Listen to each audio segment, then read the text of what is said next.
नमस्ते प्रणाम बाय दीदी बहनी बाबू भैया अम्मा चाची सबसे।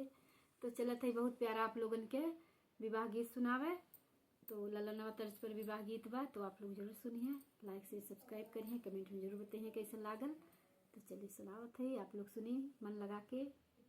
चलिए सुनल जा भैया लोग, सुनल जा, ज़्यादा ज़्यादा सपोर्ट करल जा। नमस्कार, आप लोग जरूर सपोर्ट करल जाइए। रुचि रुचि सीता जी बगिया लगवनी, अरे बगिया लगवनी, अरे मृगा चरेला फूलवारी रे लालनवा, अरे मृगा चरेला फूलवारी रे लालनवा।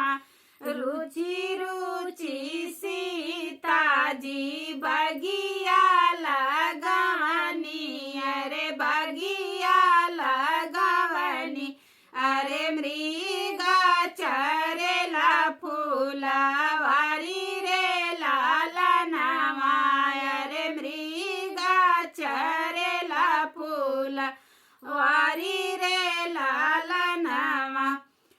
जाई के पहुँचेला राम औरो लक्ष्मण, अरे राम औरो लक्ष्मण, अरे सीता के ढूरेला असुरे लालनवा, अरे सीता के ढूरेला असुरे लालनवा।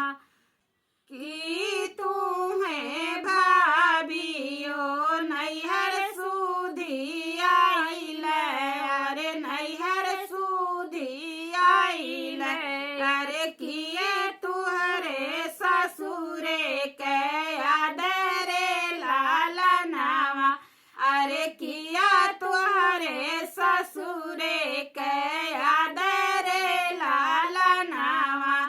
नहीं मोरे बाबुआ हो नैहर सुधी आइल, अरे नैहर सुधी आइल, अरे नहीं ससुरवा के आदरे लालनवा, अरे नहीं ससुरवा के आदरे लालनवा।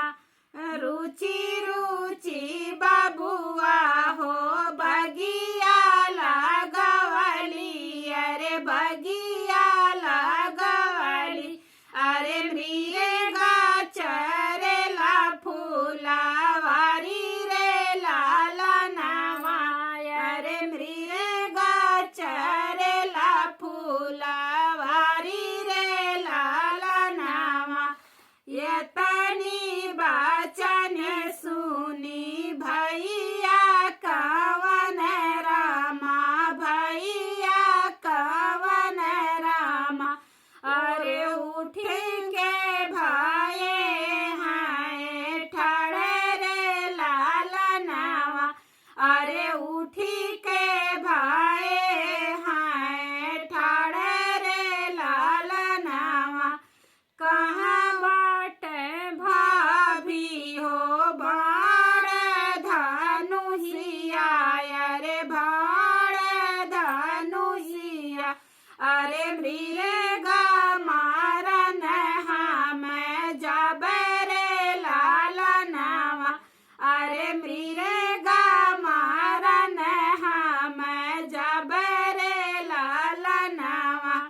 एक बाने गई न दूसरे बाने गई न, दूसरे बाने गई न, अरे तीसरे में मृगा के पास रे लालनवा, अरे तीसरे